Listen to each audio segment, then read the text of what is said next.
Right now, we're being joined by another small business owner. Some people will call it a large business.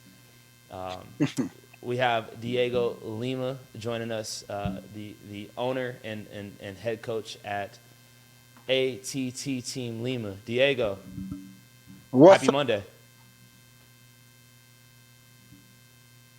Can y'all hear me? Yes. Oh, there we go. Good. How you living, What's man? up? Happy Monday, man. Happy We're Monday. sorry we missed you last week, man. Everything cool? How was the softball game? I told Obels my son had a playoff baseball game, and I was like, I might make it, I might not. I'll probably just go in the car. But it ended as soon as, and they ended up losing, so we had to go eat and all that. And today I didn't almost didn't make it, man. I'm sick as a dog, but I was like, no, I can't let him down twice. You need that TRT, brother. Yeah, I definitely do. I'm retired now. I definitely need to get on some stuff, man. That's what's up, man. Thank you for joining us this evening, Yeah, man, on man. NFC Thanks Now. for having me, man. We've tried to have you for a few weeks now. What are you sticking with? Who Anything bad? knows, bro? There's so much crap going around. I'm just feeling bad. Stomach is bad. Headache. All just the normal, man. Probably just a normal flu. All the good stuff. Are you happy I'm not doing any fights from now till January 20th? You happy I'm taking December off? Bro, I'm done. I'm actually no, I'm not done. There's too much fights, man. Too many fights going on. That's why I got to get everybody in one event, and that's it, man. There's just too much going on. There was a lot of fights this year. Yeah. A lot of good fights, man. Your team is always very well represented, man. Your team was definitely represented on last week's NFC Now podcast. We had Brantley Frere as well as Trayshawn Gore. Were you able to catch any of their dialogue, or do you hear about the pod when you're at the gym? Oh, bro, when we went to the where was it? It was a Monday night. Oh yeah, sparring on Tuesday. That's all they were talking about. I was like, because my wife works at the gym and she was here. Hey, weren't you supposed to be on a podcast? They were all talking about it. I was like, yeah, I know, I missed it, and but yeah, they were all talking about it, man. All the guys watch. It's fun, man. Y'all doing a good thing. Most definitely, man. And you're doing great things over there, man. Again, we had Brantley on. He spoke so highly about how when he came from Oakboro, North Carolina, how he discovered you and Jucal and your brother, and how much that y'all changed his life, man. Now, do you understand the level of impact that you have on not only coaches but students here in the area? Yeah, man, I do now. I do now. I do, man. I do, and that's really I want the better for them, because like I don't like to take credit for anything, but I do see it like I undervalued myself before. But I do see, man, they like when I'm around, and they just it's good, man. I don't need credit for any of that. I just the more they do better, the better for me, man. I don't really. It's hard, It's hard. I just want them to do good, man. I'm just here for them. What part of Brazil are you from? Goiânia. Goiânia. Mm-hmm. Indeed, It's man. right by And the capital. and there's a culture of fighting in Brazil, correct? Oh yeah, absolutely. How were you introduced? Man, I was introduced here by my brother. Yeah, he Really? was he was fighting for David Obelus at Wild Bills, bro. And I went and watched it one time. I was like, I want to do this. I was playing football at the time, and then after I graduated, I hurt my neck, and then I was all out for 2 years. And then he was fighting, and I was like, you know what? Let me just try this, and then stuck to it. It's crazy for me when I hear stories, and you're an OG. You've been in it just as long as I have. But it's crazy for me when I hear stories of people who started fighting for me X amount of time ago, and now I don't want to call you're retired, but you're retired or close to retired, and it's weird that I'm still going and promoting fights. So it's almost like I've seen like OGs like you come I through know, the man. beginning to the end, Generation. kind of. Yeah, and Yeah, that is pretty cool. either you or your brother fought for me in Auburn, Alabama, when I did the Kyle Maynard fight. That was me. That's what I thought. You faced I don't remember his name, but you fought a swimmer from the Joe Auburn swim team. Pasco. That's it. And Yep. you beat the everlasting dog shit out of that guy that night. You murdered him. Man, yeah, I broke his jaw in like three places. But funny thing, man, he messaged me, I think 6 years later. And he was like, dude, that was the best thing you ever done for me because I stuck to swimming. And he was actually, yeah, he was actually in the trial for the Olympics. Yeah. So he almost made it to the Olympics, man. And then he was like, "Man, that was all because of you." I was like, "Dang, dude, I just broke your jaw, like, And it's But it funny was because crazy. there is no Alabama Athletic Commission back then. So Nope. I didn't have to have insurance on the show. I didn't have to have insurance. I didn't have to have the doctor. I didn't have to have an ambulance. But thank God I had all those things. So that dude was covered. Um, Yeah. but No, yeah, that was that's scary. And dude, and now I was terrified, man. I was coming off a loss, and they're like, "Oh, we got this dude. He weighs." The fight was at a 190 catch weight. uh-huh. No, 200 catch weight. And I come in at 190, and we're waiting for this guy to come in. At the weigh-ins at the bar, and he has to duck down to get in the door. Bro, I looked at my brother, and I think I looked at Obo. It's like, "What did y'all get me into, man? I'm about to die over here." And it was crazy, but he was like, so what, 6'7", 6'8", isn't Everyone. I'm 5'4", so to me, everyone over 6 feet really, really tall. Now, Diego, do you knew exactly what David was talking about? You knew the guy's name. Do you know all the opponents that you stepped into the cage with? No, absolutely. Absolutely, man. I know, bro, I know every welterweight in the UFC. I know because now I got to look at middleweights for Trey Sean. I got to look at flyweights for Cody. So, and now heavyweights for Carl. So I know every fighter you tell me, man, I know. Like, even local, man, I pretty much know basically every local fighter. Like, I do my homework. If they send me a name, I really watch these guys. And yeah, I know all of them. I hear a lot of other fighters. They talk about when you step into the cage against another person, man. Like you're giving of yourself before you leave that cage, man. Could you go a little bit more in depth of like what that actually means to you? To what? What? Say that again?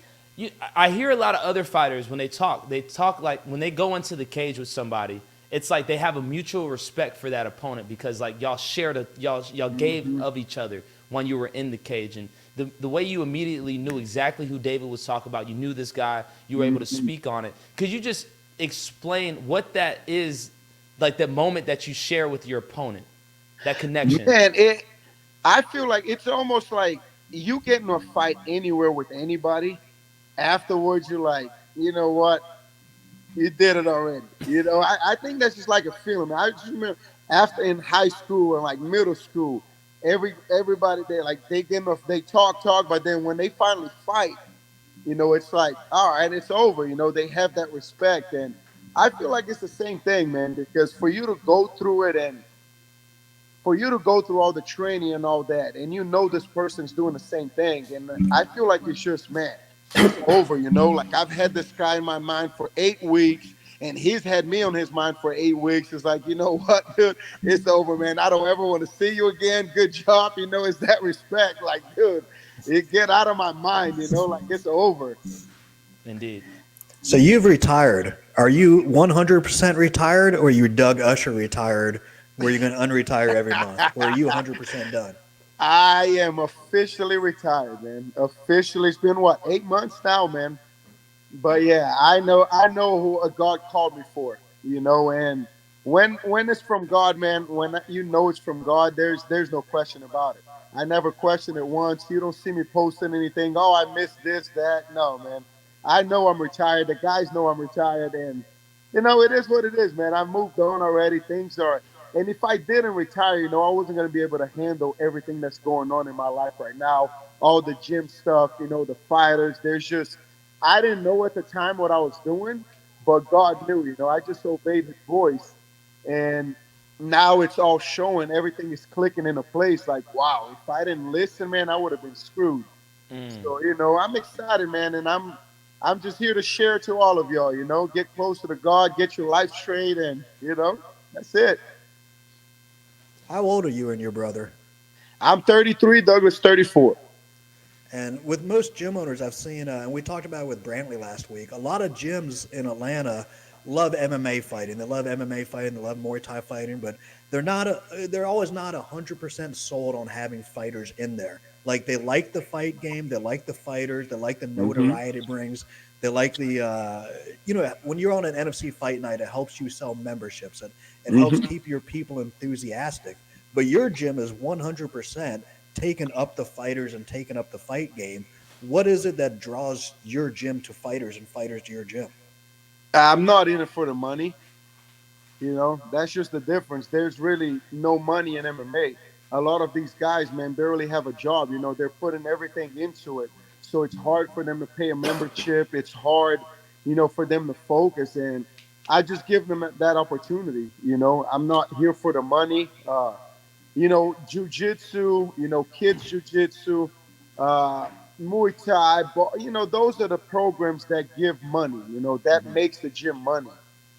But I also have that as well. But I want to give these guys an opportunity. My thing is giving back to them, and I know how hard it is when you're an amateur. You don't really make money in the sport. You pretty much got to pay for you to fight. So I just give these guys opportunity. I'm not in it for the money. I'm focusing on their lives, them being a better person. Not really fighting either. Fighting, of course, is a big part of it, but I want them to have a better life, and it's everywhere around. I give them an opportunity to be better everywhere, to be a better person.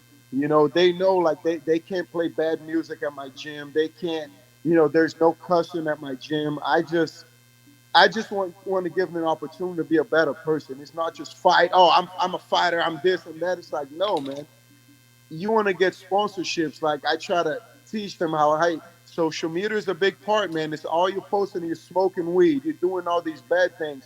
How you expect a company to invest in you while you're doing all these things, All you do is just all cussing and all this in the social media. It's like how you expect somebody to invest in you.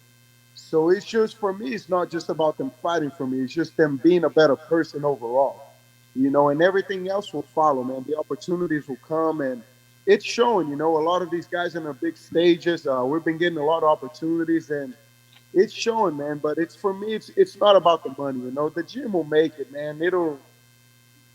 Money will come, money will go, man. I've had friggin' what I made 200,000 one year in the UFC, and other years I made 10,000. It's just for me, it's not about the money, and they know that, and it's just giving them opportunities, man. Not a lot of people want to take the chance because it's a business, It's a business. You got to look at it as a business, We've had the privilege to where me and my brother has a big name, and people like us the way we carry ourselves, so I don't have to focus on that part. It'll come, man. I invested on Trey Sean. I invested him for 7 years, man. And just to see that, that bonus, man, it just meant a lot. It's like it's worth it, man.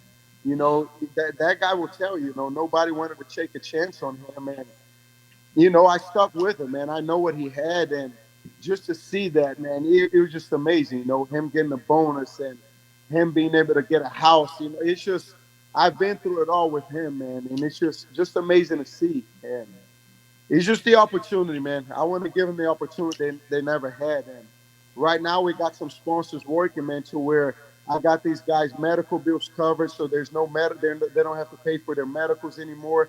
Now we get travel covered, So it's just big things happening. People see what I'm doing and they want to invest, and they're like, "How can we help?" And I'm like, "Man, let's cover everything for these amateurs, man." So my amateurs are not going to pay for anything anymore. Pros, if we need an extra corner, the gym's going to cover that as well. And man, just opportunities is coming, and doors are open. That's beautiful, Dhiego, man. Because every time we're at an NFC show, man, you're always there.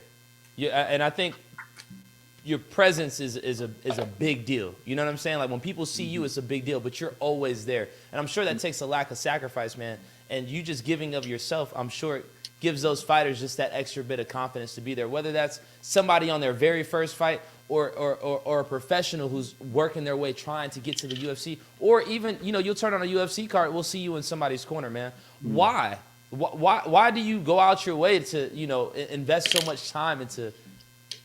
Man, it's like you answered it pretty much, man. They look up to me, They look up to me, and I know how it is to have like a good corner, to have somebody there with you. It's just I just try to show them that I'm here for you. It's hard to make to all of them, and they understand, man. There's a lot of things going on, but my thing is, we've built a team that if I'm not there, man, all my guys are the same. Like you see with Brantley, man. We see with everybody that goes. It's just I try to everybody carry the same thing, you know. But they love me there, man. It's amazing, man. It's amazing how they look up to me, and I really appreciate that, man. And I really try to be there for them. You know, it's a sacrifice, it's all, but man, you know, I love it, man. I love it. Just being there for them, you know, winning, losing, all that. It's just for me, just being there, just the time with them, you know, they're gonna turn around and be like, man, I had somebody that cared for me, man, you Indeed. know. Because it's tough, man. Nobody cares about MMA fighters. Ah, they're just MMA fighters. Ah, you know, it's like, no, no, no. It's more than that, man. Like the work these guys put in, man, the time they put in, you know. You got, man, you got Elijah, you got Reese. These guys, they train pro practice at 9:30 in the morning and they stay all day at the gym, man. And then they're posting, hey, man, anybody needs a private and all that. And then they train again 5:30, 6:30. They're teaching during the day. And man, people don't see the work these guys put in, man, and I do, you know, and I appreciate it. You know, I see what these guys go through. I see the work they put through, and you know, that's the least I can do for them, man. It's the least, you know. Right now, I don't even coach much anymore. I'm just so Really? busy with stuff, the gym stuff, and all that. You know, it's hard to even coach, man. But man, we got an amazing team, man. All these fighters, they're not just fighters; they're coaches too. They're leaders. All the people at the gym, every member looks up to them, and you know, that's what I want to build, man. It's a team, you know. I don't take credit for anything. Like my brother doesn't take credit for anything. If it wasn't for these guys, man, I wouldn't have a gym, man. You know, it's Monday night, man. I'm in here sick, you know. I'm at home all day. Somebody's doing the work, man. So this is nothing, man. Without the team I have, man, this wouldn't be possible, you know. And I'm just very thankful for them, man. It's whatever I can do to help them. I'm there, you know. Again, ladies and gentlemen, Dhiego Lima joining us here on NFC Now. Dhiego, we talk about a lot about, you know, when your name and your, especially your last name, comes up when it comes into MMA circles, they bring up your brother a lot, Douglas, and you spoke to David earlier about how, you know, you watched Douglas fight on his card and that you wanted to do that. Being in his wings, man, like how difficult was that for you to like establish your name in it? You know, we watch you fight in the UFC and everybody's like, "Oh, this is Douglas's little brother." Like, Yeah. how did you fight that stigma that was placed on you just to become your own man? Bro, it was horrible, man. Horrible. My second pro fight, bro, was against a dude 9-0. Keon Caldwell. You remember that Obelisk for sport fighting? I do remember. Yep. Yeah, man. I could never find any fights. He was just everybody on fight. Amateurs are like, Douglas is I'm not fighting him. Like, bro, come on, man. So, you know, my third fight, I was already in a big promotion. He was televised at MFC. So from the Canada? they signed me Canada, yep. Yeah. So my next 6 fights was there just because of that. But you know, I followed through, man. Kept going and just kept winning. That's the thing. If you don't win, you know. So But I think I was similar to you. My brother was adopted when he was 3 days old. So my brother is 6'1". He was a starting kicker, punter, tan, good looking. He went to University of Georgia. He was a kicker and punter at University of Georgia. I could not go to UGA because he was 1 year older and he went there, and everything I did was always following in his footsteps. So I went to Auburn University because it was next biggest, closer school without going where my brother went. So yeah, it's funny hearing yours. Is yeah. No, but he was exactly definitely followed hard. his footsteps. Yep, definitely hard. But you know, he was good pressure. You know, and our relationship was always amazing, man. And you know, he helped me get through it, man. He was awesome. So my question was, you were in UFC. He was in Bellator, and the champ, extremely successful in Bellator. Was there any friction between you guys being in UFC and Bellator? Like, did Dana White or Bellator ever say, "Hey, man, we need both of you in the same organization"? Was there anything? No, Like man, because he built what he did in Bellator, you know, and then I did mine in the UFC through the Ultimate Fighter and all that. And no, he was never like that. Mm-mm. what kind of difference now at the UFC with what they've built in the Apex? I've seen you there lots of times. The Performance Institute. Like, how cool is all that? Seeing where it's at now out there. Shit, man, that's amazing. That's amazing. I'm just like, man, where was that like 6 years ago? Like, you know, these guys don't know it, man. It's so, oh man, what they have there is pretty neat. It's pretty neat. Just to have that, the Apex, going there to train every day. You got the full cage, man. Like, I mean, it's amazing, man. It's like I said, it was like the Ultimate Fighter. It was the best thing that ever happened to me, man. Because you have no worries. All you got to do is just go train every day. They take your phones away. You take all that away. And I told Trey Sean when they went, I was like, dude, like with your talent, like there's no way you lose when you're in a house. Like I knew it, man. There's no way you lose. Because all he did is just focus on fighting, training, and eating. That's all you do. And man, the Apex now is just crazy, amazing. Dhiego, I've always been a big fan of Bellator. Like I love Bellator. I think it's cool. But if I was a fighter right now, I don't even think there'd be a decision for me. I think I would be 100% UFC. Just what they have to offer, their benefits of them, the Apex. If we get another COVID, Fight Island, all the food for free that you guys get out there, the Performance Institute.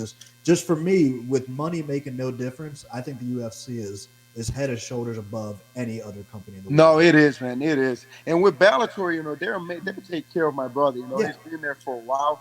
But, for the other fighters, it's like, I just think it's the promoting, man. Like, it's like there was a fight. I just found out last week that Corey was fighting. I found out the day of weighing. It's like, dang, man, I'm a fighter, I'm a coach, and I'm not really hearing about these events. It's just, I think that's where they lack quite a bit. It's just advertising, Yeah. And I'd say again, I love Bellator, but we used to always say this with me and my friends in the last 5 or 6 years. Our fight community friend, you could be the Bellator champion of the world, like a Douglas Lima, and walk into a Walmart in Florida, and no one might know who Douglas Lima is. Yeah, that's true. But you could walk into the same Walmart in Florida as the number 5 ranked guy in the UFC.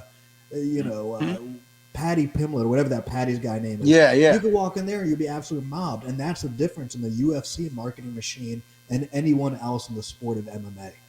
Yeah, absolutely. Speaking on marketing, man, I see you had is it Triad Mechanical hoodie on. And I noticed, I follow guys like Christian, the Titan Turner, man. He's, he's at Loganville Ford, man. He's at Triad. He's like posting Triad Mechanical, man. What is a sponsorship and just having those connections? What does that do for not only the gym but the fighters? That's really what makes you right now. Especially as an amateur, a pro right now, there's really not a lot of money until you get into these big organizations. And man, you having somebody to be like, you know what, I'm gonna take a chance on you right now. I believe in you. Here we go, man. To take care of all your bills and all that. It's everything. It's everything. And it's just, this is what I'm trying to teach him, is just to try to change the way it's, hey guys, I'm fighting, I need some sponsors. It's like, no. This is pretty much like asking people for money. It's not about that, man. You got to believe in yourself. You got to go, hey guys, I believe in myself. I'm going to make it to the UFC. Here's what I can offer. This is how many followers I got. I can put you on my shorts. A lot of people can see David Obla's shows, it sells how many pay-per-views. You got to write all that down and send it to them as like, hey, do you want to invest in me? Because I'm sure I'm going to make it somewhere. I got my team behind me. My gym has over 400 members. All these people are going to see your company on my shorts. All these people are going to see, There's just a lot that comes to it that just, hey, man, give me some money for this fight, and it's all that. So, that's what I'm trying to change. And, man, and you see these guys, man, they're amazing, man, like Josh Moore, man. That guy gets so many sponsors of fight, man, it's crazy. Christian Turner, all these, it makes a difference, You got to believe in yourself, too. It's not, hey, man, I got to fight, give me some money. No, man. Invest in it. You gotta understand, like, all you young fighters watching, you got to make sure these companies invest in you. It's an investment. And if you don't believe you're going to make it anywhere, you're in the wrong sport right away. You got to believe, once I make it to the UFC, your company's going to be right there with me. When I got 100,000 followers, your company's going to be right there with me because you believe with me from the beginning. It's more than just, it's a sponsor. No. It's a relationship. And they're getting it, man. It's helping. It's a beautiful thing, man. And the way in which that you just explain it, it's like, okay, I feel like more fighters in the NFC community, not just only at ATT Team Lima, need to know about this, but just like fighters in the community need to understand that, hey, this is a relationship, and like, yo, you could really leverage what you got going on and bring in these guys. And I tell you, your guys are really doing a wonderful job of just absolutely, man. It's promoting like, that. Bless, how hard did you work for to get on a pay-per-view, man? Like right now, you're selling pay-per-views online. That's hard, man. Like we've been there where we couldn't get into Wild Bills, man. We're getting kicked out by the security guards. Like it's been a long time, man. There's a lot of work to put in. Jamar, one of your guys, Jamar Whitehead, before he was 18, I was sneaking him into the fights at Cowboys. You see? Jack May, who's now a judge with the Athletic Commission, I was sneaking him in with his dad at Cowboys, when he was underage. So it's kind of funny now seeing these guys of age and grow up, and where Jamar is in his career right now, where Jack May, he's a judge. So, yeah, it's crazy. And while we're talking, Michael Allen just commented and said Dhiego with 10 exclamation points on the podcast here. And I haven't seen Mike Allen Cornbread comment on any of our podcasts. Oh, man, yeah, Michael's awesome, man. Yeah, last time I seen him, his son his son fought for you, right? Yeah, his son fought that for was the us last time I seen him. He fought at the Harley Davidson show, and he was a black belt in incredible jiu-jitsu. I can't remember who his son fought, but his son lost that fight. Yeah, he was a tough one, huh? Yeah, I remember that. Yeah, but we had our beefs back in the day too. Those were good. I think everyone had a beef with the Charlotte guys out of well, that's also because promoting awesome, Fight Lab. So when Julien was asking me earlier about like what shows I attend, so there's a promotion called Fight Lab in North Carolina, and we used to go to their shows all the time. His guys used to fight here, so we had a good relationship with Fight Lab. But we beefed up a lot. North Carolina versus Georgia. That was that was a huge beef back there. They had Adam Dehart. They had Johnny Buck. Oh my! So yeah, Johnny Buck. He was the one. Oh my goodness, that guy. He caused a lot of trouble. Got to get under people's skin, man. There was a lot of fights. Sunny South. He did. Yes, he did. Yeah. Mm-hmm. I had to get extra. What happened to Dehart? I see him on Facebook all the time. I think he's just gone on with his life. He just has gone out of the sport, basically. I think he's just gone on and matured. So yeah. And I was going to ask you, ATT Lima, we're talking about how successful it is. What is in the future for ATT Lima? Like, are you going to expand to more gyms? Are you going to go outside, or what are you going to do? Yeah, the plan now is having franchises now. We want to get another location here, probably beginning of this year.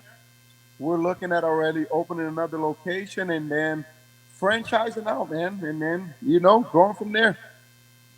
Sweet. So can you franchise Team Lima even though it's franchised under ATT? Yes, we can franchise Team Lima because it's ours, but then we can't American Top Team Lima. I don't think we actually. You know what? I don't know yet.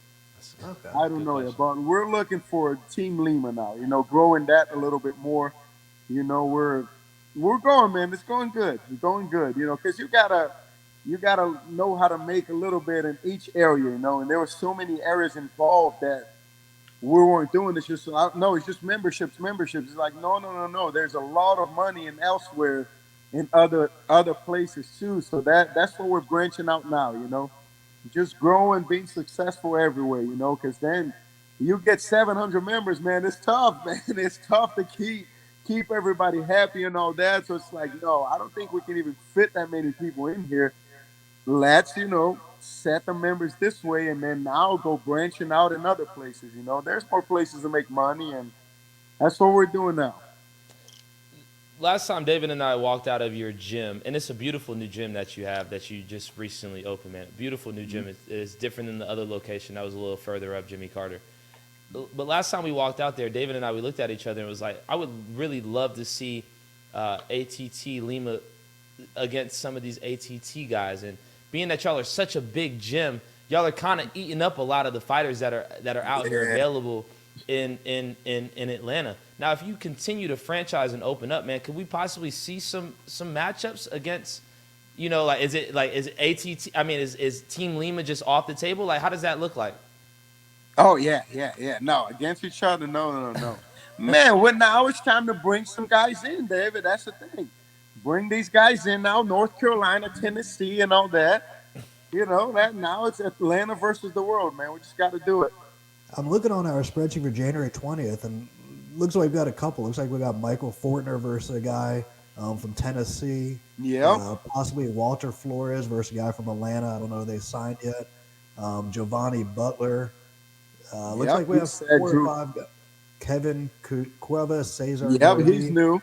Yeah, yeah. So, I mean, we do bring in out of towns. We bring in out of towns for the main event. We bring in out of towns for the all pro fights. We Yeah, even no, do it it's for the been amateur good. fights. It's been Yeah, working good. I know we get a lot of guys on the show, but yeah.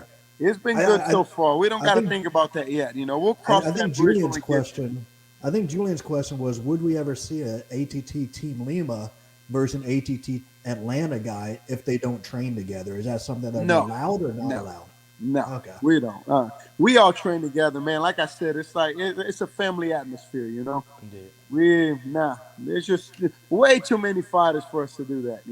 What about in Way, a jiu-jitsu tournament? If you see in the finals, and I've talked to this about other jiu-jitsu guys. jiu-jitsu they have, yeah, Okay, jiu-jitsu. so you wouldn't bow out in the finals of jiu-jitsu.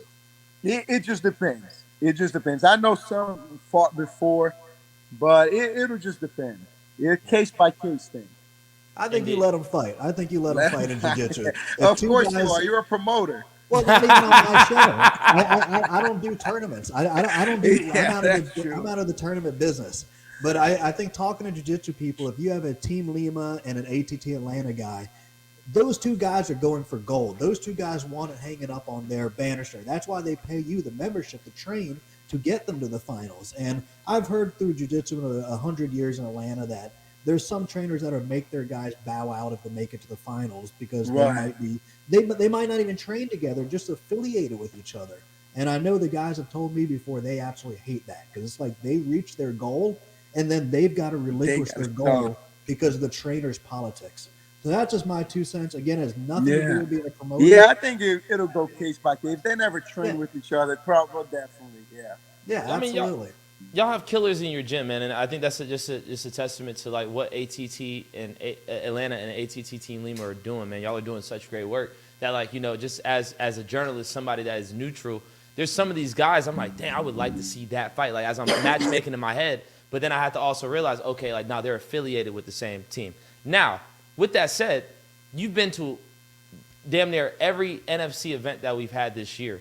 Was there any fight or performance from one of your fighters that stood out? Ooh, man, there's been plenty, man. There's been plenty. Let's see.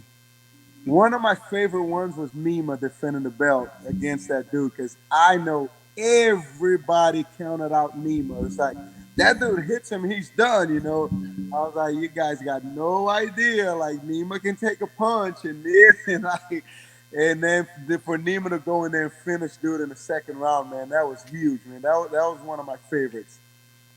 Nima versus TJ Holt. That was a big Holt, fight. yes, we Holt. Had TJ on because the we knew how good he was, man. His power. I was like, man, we're like Nima. Hey, we got to block. Make sure the hands are high. This dude hits hard, and he'll just look like I got this, man. And that confidence Nima has, man. People don't see it, but he's a confident dude, man. Yeah, and it was just the way he took him out, man. That was huge. That was huge. And just from your perspective, man, as a coach and somebody that invests so much into your fighters, man, how important is it to have a promotion like NFC that you could bring your pupils and they have an opportunity to showcase their skills on a big platform like the NFC? Man, it makes it so much easier. So much easier. I'm glad, man. Like of course you want to travel too, you want to have that experience, but man, it's pretty much every event. Jess is like, hey, how many we got? It's like, man, thank you. It just makes it so much easier. And, you can see it, man. These guys are growing and these guys are building their careers here. And it just makes it so much easier, man. I'm very thankful for that.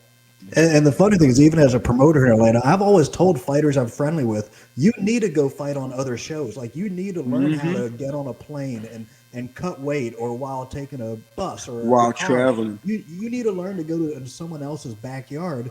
So when you do make it to the UFC or Bellator, that's not your first out of town fight.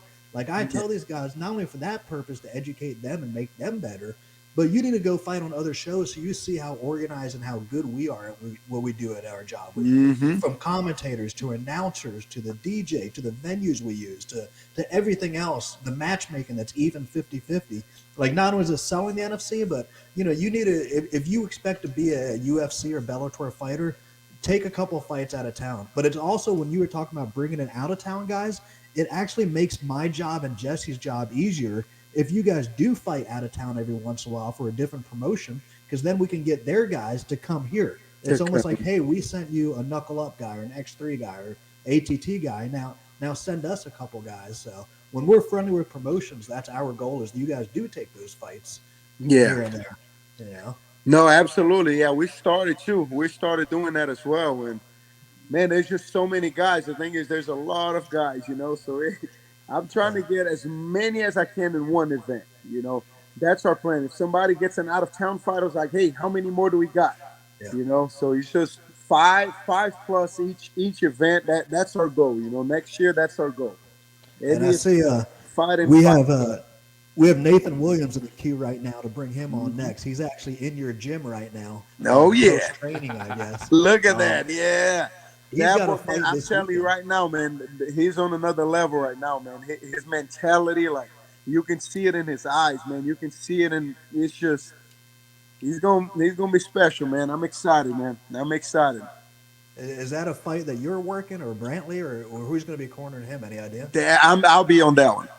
Okay. Yep, I'll be on that one, because we were supposed to have a few others too, and they fell through. But, I believe it's just him. But that's going to be a Dana White looking for a fight series. So, that's going to be big. I talked to because I just had Daz over there with Icon and Masvidal's boxing. So we were just there, and they were telling us about it. It's like, oh, yeah, man, it's a Dana White series. Dana White looking for a series. They're going to be filming and all that. So it's a big opportunity, man. This is it. This is what Nathan's been looking for, and, we're going to get it. He's ready. Dhiego, how old were you when you started fighting? 18, man. No, fighting. Yeah, I started training. I was 18. I started fighting when I was 21. Yeah, 21. Hey, if you were talking to 18-year-old Dhiego right now, man, what would he think about the man that we're talking to right now? Man, he'd be excited. He'd be excited. Like, man, yeah, we made it. We made it. Yeah, man, you just never know, That's what I never know, man. That's why I tell these guys, man, enjoy the process, Enjoy the process, man. The downs, the lows, the highs, enjoy it all, man. Because at the end, you're going to look back and be like, man, that was fun. That was fun. Indeed, man. And look, a lot of times when we run into each other at these shows, man, we don't have an opportunity to talk to each other, man. But I just want to let you know how much I respect you and everything that you're doing at your gym, man, and just seeing the type of men that are being produced and the way they represent the way they represent your gym on a daily basis, man. Much respect to what you do and how you do it, Dhiego. Hey, thank you very much, man. No, it's a pleasure, man. Thank you. Appreciate the time, big guy. David, all right, brother. Thank you, man. Maybe give me a free ticket for the next show. Let's not get crazy now. Let's not get crazy. Hey, y'all keep doing your things, man. You're doing amazing, bro. Proud of you. And, if you ever need anything, I'm here. I'm trying to come train. Come on now.